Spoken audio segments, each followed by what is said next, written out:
अनंत कोटि दंडवत सद्गुरुदेव को अपना विषय चल रहा है दिव्य दृष्टि। उसमें ये बात चल रही है कि भगवान ने 15वें अध्याय के अंदर इस जगत की, संसार की उपमा अश्वत्थ वृक्ष से क्यों दी।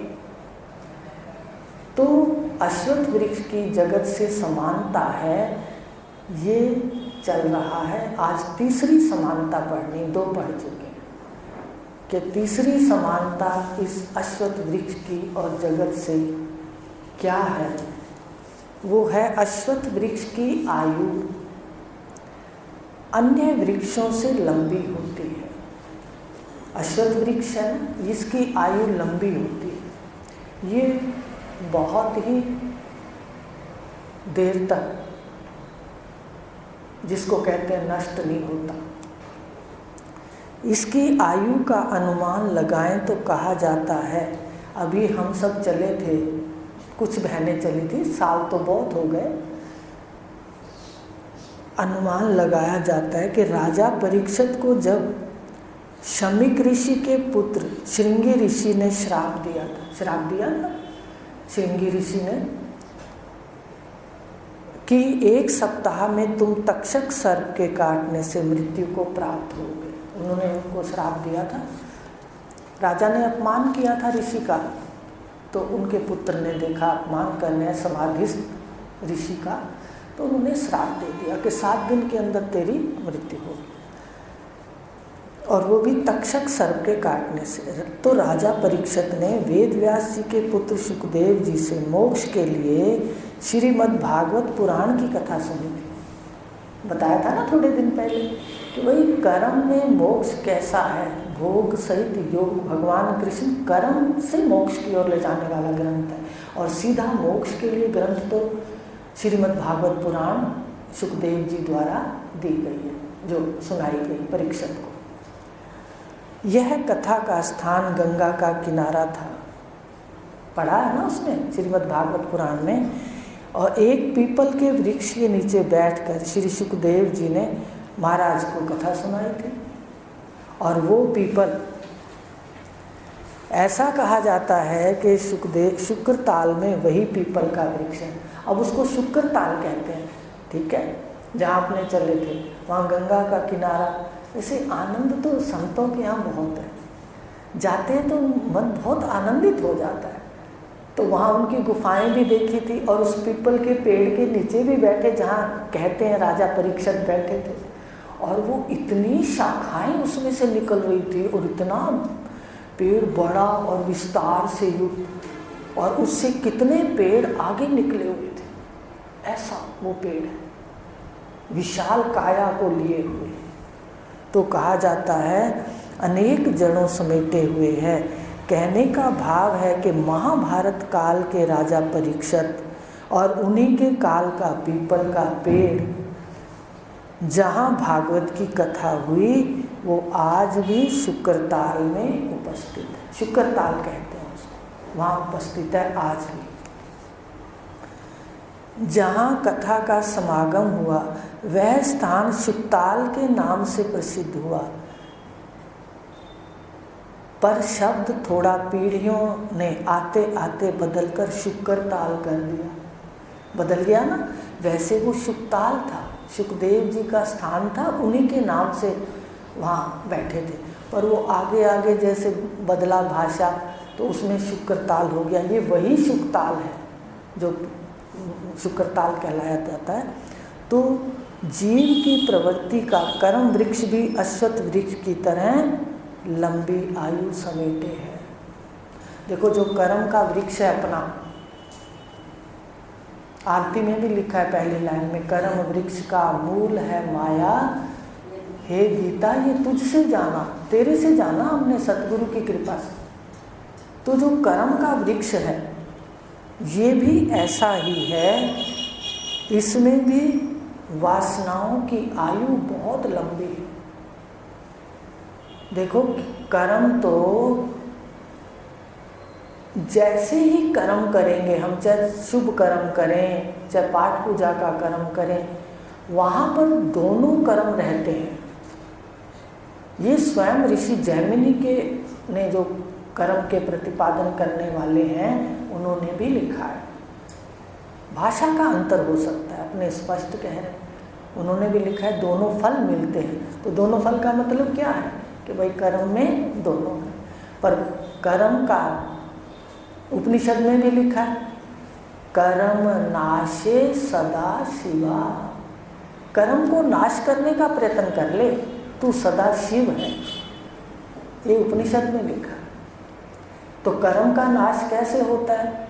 कहते भगवान ने गीता में कहा ज्ञान अग्नि सर्व कर्माणि भस्मसात् कुरुते अर्जुन, कि ज्ञान अग्नि सारे कर्मों को क्या कर देती है? भस्म कर देती है। और ज्ञान फिर कौन सा दिया? यही जो आप सुनने जा रहे हैं। तो इस प्रकार कहा कि कर्म वृक्ष की जब तक ये आत्म ज्ञान नहीं है और इसमें स्थिति नहीं है तब तक ये कर्म वृक्ष की आयु बहुत लंबी है। वासना वृक्ष ब्रह्मनिष्ठ सतगुरु के द्वारा तत्व ज्ञान होने पर ही नष्ट होता है। ये सतगुरु की कृपा से विश्व का तत्व ज्ञान होने पर जन्म मरण को देने वाली वासनाएं मिटती हैं। ये मिटती कब है? अभी आप समझ रहे हो कि तत्व ज्ञान लेने से। तत्व ज्ञान क्या है? कहते हैं सारे विश्व के अंदर जो विस्तार है उसका आधार तत्व सत्ता चेतन ब्रह्म है, परमात्मा है। तो कहा कि सतगुरु की कृपा से ये वासनाएं मिटती हैं। वासना भोग से अंतःकरण में ऐसे ये बसती हैं वासनाएं कि जन्म जन्म बीत जाते हैं, ये निकलती नहीं है। एक मनुष्य शरीर में आप वासनाओं का परिणाम देखकर ज्ञान लेकर सत्य का इसको खत्म कर सकते और हो जाती हैं। आपके पास आँख है पर दृश्य का स्नेह छूट जाता है। कहा भगवान ने दृश्य का स्नेह जो छूटा। आँख आपके पास है पर दृश्य का स्नेह छूट जाता है। दृश्य नहीं छूटता, दृश्य का स्नेह। कान है, कानों का शब्द सुनने का स्नेह छूटता है,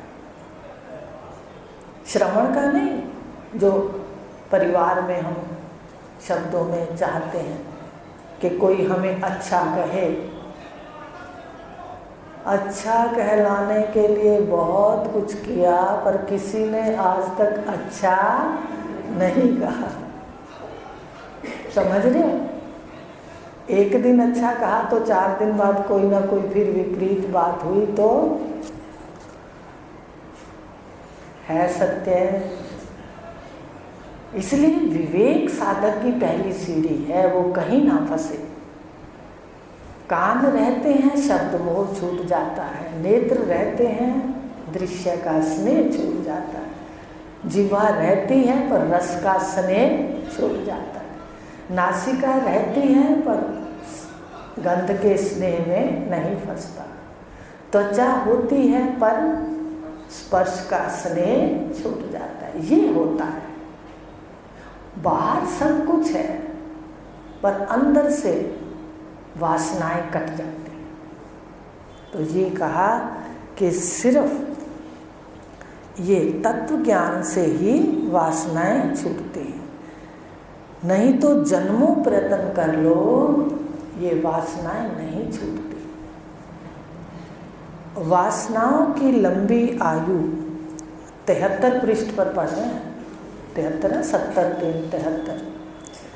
वासनाओं की लंबी आयु इतनी होती है कि जीव को इन्हें नष्ट करने कई जन्म लेने पड़ते हैं। इसलिए 15वें अध्याय में भगवान ने वासनाओं के संसार को के वृक्ष को असंग रूपी कुल्हाड़े से काट डालो यह कहा। असंगता से परम पुरुषार्थ से ही वासनाएं कटती। अभी देखो आपको ज्ञान घर का काम जो दिया था, अभी सुना है जो, तो 5 ये जो मुख पर हैं 5, इन ज्ञानेंद्रियों से असंगता सिखाई है। अभी पूरी नहीं आई, कल फिर सुनेंगे, आज फिर देख के आना। ऐसे सारे शरीर को उतार के असंग होना, तब अभ्यास करना है। अभ्यास की कमी के कारण अध्यास नहीं छूटता। मैं देह हूँ, ये भूल नहीं सुधरती जब तक अभ्यास नहीं करते। श्रवण के साथ अभ्यास होना चाहिए, नहीं तो साधक मर जाता है। साधक को जिंदा रखने के लिए सतगुरु वैराग देते हैं, कहते हैं देख तेरे घर में देख, तुझसे चाहते हैं पर तुझको नहीं चाहते। पर घर में नहीं कहना है, याद रखना है। ज्ञान को अपनी बुद्धि में रखना है। मुंह में रखोगे तो तुम्हारे को पकड़ लेंगे, कहेंगे कल तो कह रही थी, हैं? कोई बड़ी बात कहोगे ना तो आपको पकड़ लेंगे। इसलिए अपनी ज्ञान जो है गुरु का सिर्फ बुद्धि में रखना है, मूल में रखना है, मुंह में नहीं रखना, नहीं तो दिक्कत आ जाएगी। क्योंकि अभी हम उतना थोड़ी हर किसी के अनुकूल कैसे हो सकते हैं व्यवहार के अंदर। ये राज है इस विद्या के। तो बताया कि ये असंगता का पुरुषार्थ आवश्यक है, इसका अभ्यास आवश्यक है। तो तीसरी समानता क्या है कि जिस तरह उसकी जो विस्तार है, आयु उसकी लंबी, देखो कितनी आयु है।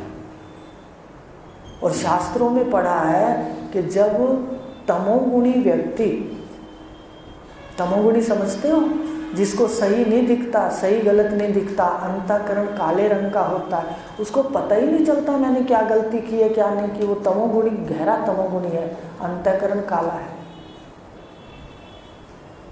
समझ रहे हो? जो जीव है धुंधले अंतःकरण वाला, उसको भी दिख जाता है, धुंधकारी को भी, धुंध में भी अपने को दिख जाता है कोई है, भले पूरा स्पष्ट नहीं दिखता, काले में नहीं दिखता, सफेद में तो साफ दिख जाता है सच्चाई। तो जो अंतःकरण काले रंग के हैं, अंतःकरण अपना निरीक्षण करो और ज्ञान से शुद्ध करो, राग द्वेष हटाओ, ये सबसे बड़ा मल है। द्वेषी व्यक्ति किसी की तरक्की, किसी की उन्नति नहीं देख सकता, वो संताप से जलता रहता है, अपने तीनों ताप चिपका लेता है, अपने से दुश्मनी करता है। ध्यान दो, अपना अंतःकरण देखो, दूसरे को थोड़ी देखना। जब कहीं किसी के प्रति आए कोई बात, उसी समय काट दो। ये तो ऐसे करता, जब भी इसको किसी की तरह बात, पहली बात तो आती कम थी, आ जाती तो उसी के साथ जाके उससे बात करता, बोलता उससे अच्छी तरह कि इस मन को और दंड देना है कि तूने उसका नाम कैसे ले दिया कि वो अच्छा नहीं है या कोई बात है। तो ये आप देखो कि कैसे आपका मन समझता है, इसको कुछ तो दंड देना होगा ना। मर्जी जो कहता रहे और हम इसके पीछे चलते रहे तो कैसे काम बनेगा। तो यही कहा कि इस प्रकार ये जो आयु इसकी है, ये कहा कि पेड़ पौधों में वो तमोगुणी चला जाता है। भगवान ने गीता में भी एक स्थान पर कहा कि मैं उसको जो ऐसे होते हैं आसुरी संपदा वाले, मैं उनको जन्म में कष्ट देता हुआ रहता हूँ, ऐसा उसमें है को एक श्लोक कि उनको वो गिर जाते हैं। तो कहाँ गिर जाते हैं? कहते हैं जो मूल ऊंचा था ना, वो मूल कहाँ चला जाता है? नीचे चला जाता है पृथ्वी में। और पेड़ पौधों की आयु बहुत लंबी होती है, इसलिए कहते हैं कि भाई वो फिर देर से उसकी मुक्ति होती। तो अश्वत्थ वृक्ष की इतनी लंबी आयु है कि इसमें जो जीवात्मा बैठी है उसकी मुक्ति बहुत देर से। अभी आप देख लो कि राजा परीक्षित के समय का, महाभारत के समय का वृक्ष अभी भी वहाँ है। तो यही कह रहे हैं कि ये तीसरी समानता है कि हमारे मन की वासनाएं भी इतनी ही आयु वाली हैं। अगर असंग होकर काटेंगे नहीं तो ये सदा हमारे सिर पर नाचती रहेंगी, नाचती रहती हैं। सिर पे नाचने का मतलब पता है क्या है? सिर पे चढ़ी रहती है, हमारे से करवा लेती हैं, बुद्धि को बंद कर देती हैं, अपना कार्य करवा लेती हैं। तो ध्यान देना है, बड़े शांत भाव से आसन पर बैठकर असंग हुआ कर, देखा करो कि रोज इस शरीर का एक एक दिन जा रहा है। इस समय को पकड़, 24 घंटे जगत के चिंतन में ना जाने दो, ये हमारी जीत है। तो कहा 3 समानताओं में चौथी समानता है अश्वत्थ शब्द में। अब शब्द को ले, तीसरी समानता है आयु लंबी है। दूसरी समानता क्या थी? जड़ें मजबूत हैं। पहली समानता थी विस्तार बीज छोटा और विस्तार ज़्यादा, ठीक है। अब चौथी समानता है अश्वत्थ शब्द में। अश्व शब्द है, इसका भावार्थ है, अब ये वृदारण्य की बात आ गई। वृदारण्य उपनिषद है ना, उसमें है कि विश्व के अंदर अश्वमेध यज्ञ हो रहा है। अब इसमें नहीं जाएंगे कैसे हो रहा है, नहीं तो विषय बदल जाएगा। तो कहा कि अश्व यानी घोड़े की तरह तेजी से भागता जा रहा है। भाग रहा है, मुझे बता दो, जिसकी उम्र यहाँ 85-80 के बीच में है, वो मुझे बता दे, क्या वो कह सकता है कि आयु मेरे मर्जी से गई? ऐसे लगता है जैसे बिजली की चमक की तरह आयु बीत गई। जो और बैठे हैं वो बता दें। अब 50 वाले सोचेंगे भाई हमें तो 80 में आने में 30 साल लगेंगे, पर भाई ध्यान रखना ऐसे चमक की तरह बीत जाए। इस देह निर्वाह के लिए परिश्रम करते करते गुरु नहीं मिलते तो सारा दिन इसी में ही लगे रहते, आयु बीत जाती। जब सामने देखती हूँ ना, मकान जैसे बन रहा है मेरे सामने, वो आते हैं तो मेरा मन देख नहीं पाता, अंदर चली जाती हूँ कि वहाँ गुरुदेव आपने हमें कितना हमारे अच्छे कर्म जो हम जाग गए। देखो देह के लिए, निर्वाह के लिए कितना बोझ उठाना पड़ता है।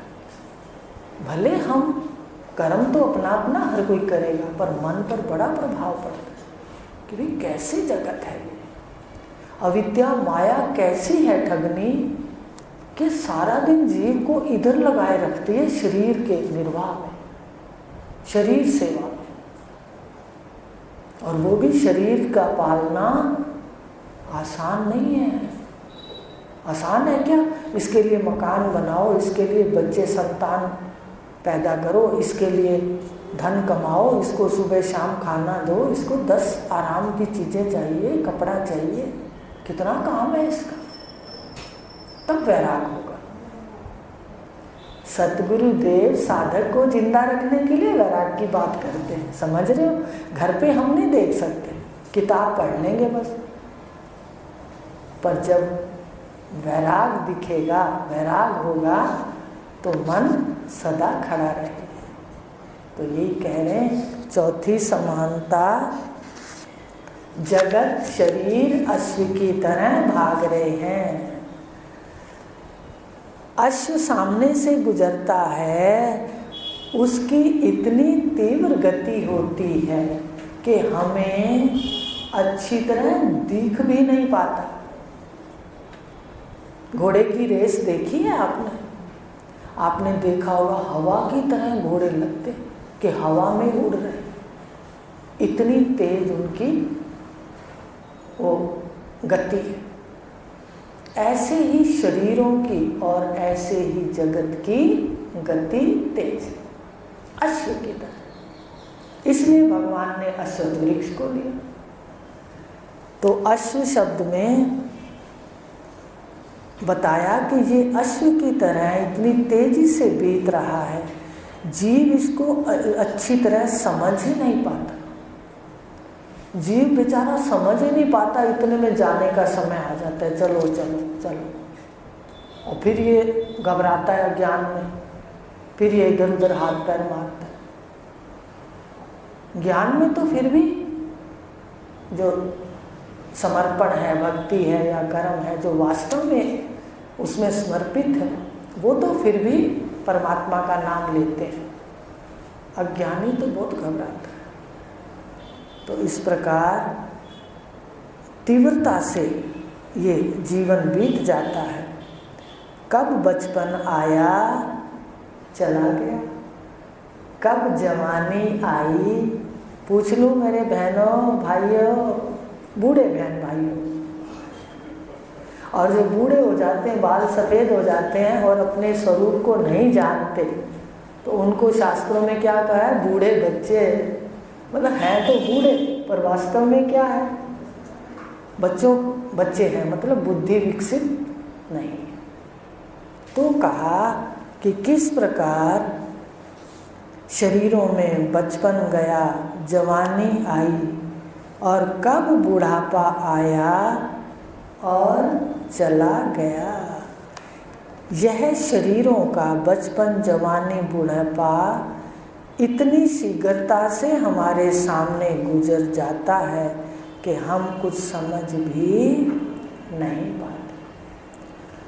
आखिर लय का समय आ जाता है। अभी आपको बता दिया कि सारा दिन उठते हैं, कमाने चले जाते हैं, बहनें बनाने में लग जाती हैं, फिर खाने में लग जाते हैं, फिर दिन बीत गया, सुबह जो उठते हैं तो जो कल खाया था उसको गंवाने में लग जाते हैं। देखो, खाते हैं, कमाते हैं, खाते हैं, फिर गंवाते हैं। है ऐसा? कितना खर्चा है किसके घर का? कोई कहेगा 15, कोई कहेगा 20, कोई कहेगा 25। पर गहराई से देखें तो रोज की रोज हम खा करके पेट के माध्यम से निकलता है बस। तो उसमें क्या है? रोज ही बात है ना। देखो, तो इस प्रकार कहा कि ये जीवन पशुवत जी करके चला जाता है। बिना गुरु के ये जीवन पशुवत जी कर चला जाता है।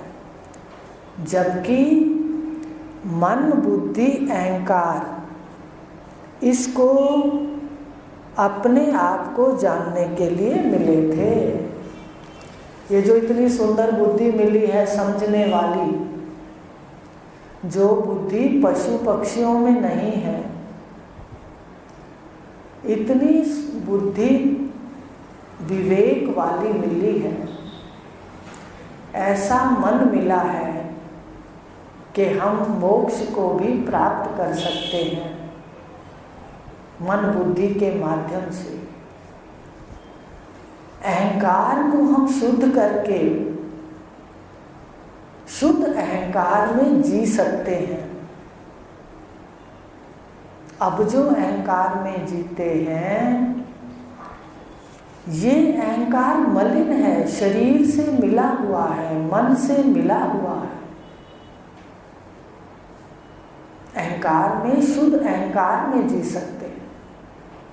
तो मन, बुद्धि, अहंकार ये मिले तो थे अपने जानने के लिए।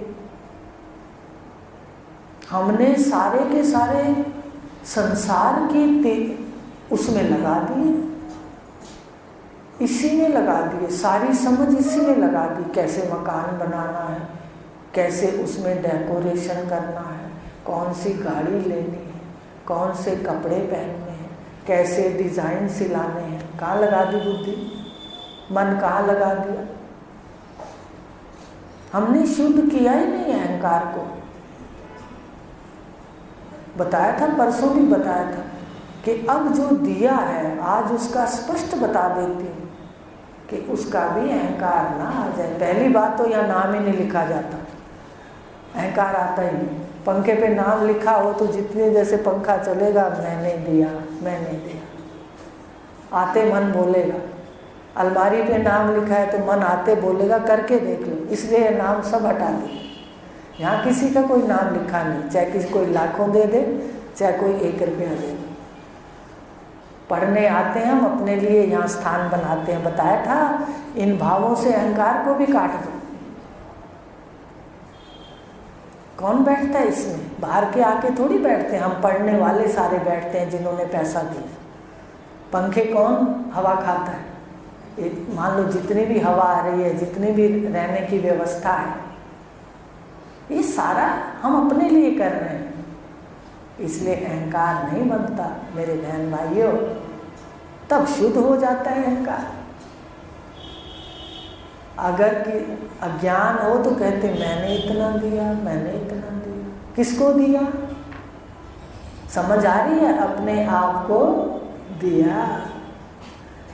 तो इस प्रकार ये जो पुर्जे थे, ये मिले तो थे शुद्ध करने के लिए। अहंकार शुद्ध करो, मन और बुद्धि। भगवान ने कहा मुझे दे दे। 12वें अध्याय में तो 2 बार मेरे ख्याल सीधा ही कह दिया, बहुत बार कहा है वैसे। मन बुद्धि मुझे सौंपे, भक्त वो प्रिय है। मन बुद्धि मुझे दे दे। पर जीव ऐसा है, ना तो मन की अटैची देता, ट्रंक देता है, ना ही बुद्धि की अटैची देता है। ये दोनों उठा के रखे हुए बोझ। भगवान कह रहे मुझे दे दे, मुझे दे दे, मैं तेरा वाहन करता हूँ। ये नहीं देता। ये तो गुरु सिखाते हैं कि दे दे, ये तेरे को बोझ दिए हुए हैं। व्यर्थ का बोझ तूने कंकर पत्थरों का उठा रखा है। मन में भी पत्थर भरे हैं, बुद्धि में भी पत्थर भरे हैं। अहंकार से युक्त, अहंकार से युक्त संस्कार भरे हैं, मन में भी बुद्धि में भी। अरे पत्थर ही तो हैं, और वो हमने उठा रखे, जहाँ जाते उठाएंगे। तो ध्यान देना है, ये भी अहंकार छोड़ दे।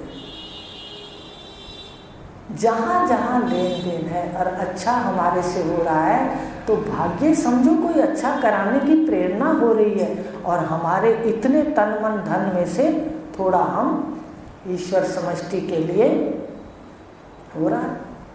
क्योंकि आज आपकी देह है, हमारी है, कल कोई और देहें आएंगी और सुनेगी।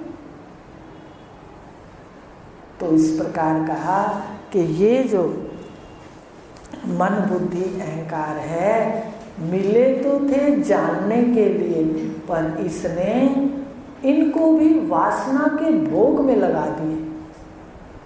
इतने तरीके से वासना भोगने लगा कि भोग भोग के और चाहता है, और नहीं चाहता है। क्यों भाई, गलत है क्या? एक बार बनाते हो चावल, कितनी डिजाइन बना लेती है बहनें उसका।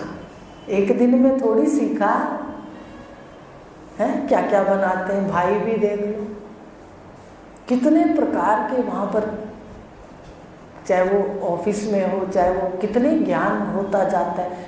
कार्य करने में ज्ञान बढ़ता जाता है, और का और। आप रसोई में अपना ज्ञान बढ़ा रहे हो, तो वासनाएं भोगने से और तरीके से ये उसमें अनुभव करने लगता है। लगाना था मन बुद्धि अहंकार कहीं, और लगा दिया कहीं। तो कहा इस प्रकार ये सारा जीवन जीता रहा। जब इसने पशु जैसे काम किए, ध्यान देना इस बात का, जब हम पशु के काम तक ही सीमित रहेंगे।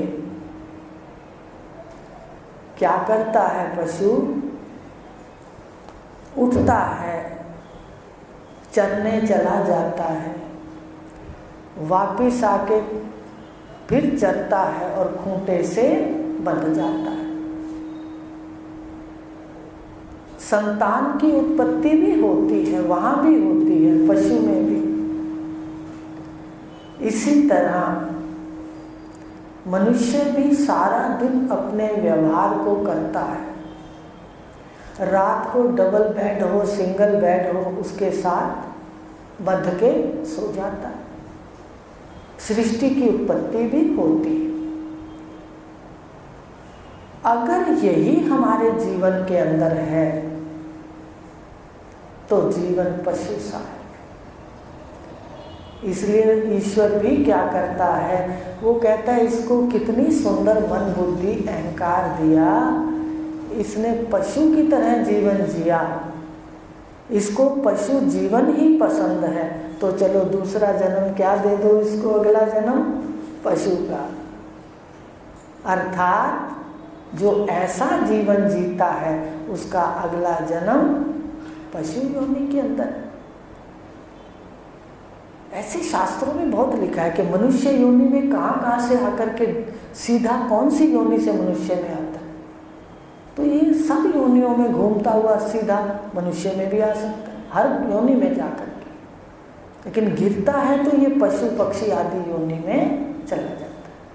तो कहा इस प्रकार ये पशुवत क्रियाएं करता है, और फिर ईश्वर भी क्या देखता है कि इसको अगर यही चोला पसंद है तो वो पशु शरीर दे देता है। इसलिए जाग जाएं, और नहीं तो केवल रट लो, ये संसार स्वप्न है, इसमें स्वप्न में भी अगर आप बोलते रहोगे, स्वप्न में भी सोए हुए भी बोलते रहोगे, निद्रा दोष में अज्ञान दोष में भी बोलते रहोगे, मैं आत्मा सच्चिदानंद हूँ, मुझे पता नहीं कैसे हूँ, मन को बस गुरुदेव बताते हैं तो मैं जरूर हूँ, मैं आत्मा सच्चिदानंद ब्रह्म हूँ, तो भी कहते हैं मनुष्य शरीर पक्का है। तो इस प्रकार आज इतना ही लेंगे, कल देख के आना, मनन करके आना कि क्या मनुष्य जीवन का लाभ ले रहे हैं या यही मन बुद्धि अहंकार को खर्च कर रहे हैं। और फिर वो जो कल का घर का काम है, 5 ज्ञानेंद्रियाँ, उनके विषय और तुम कौन हो, ये कल फिर सुनेंगे। ओम पूर्णमदा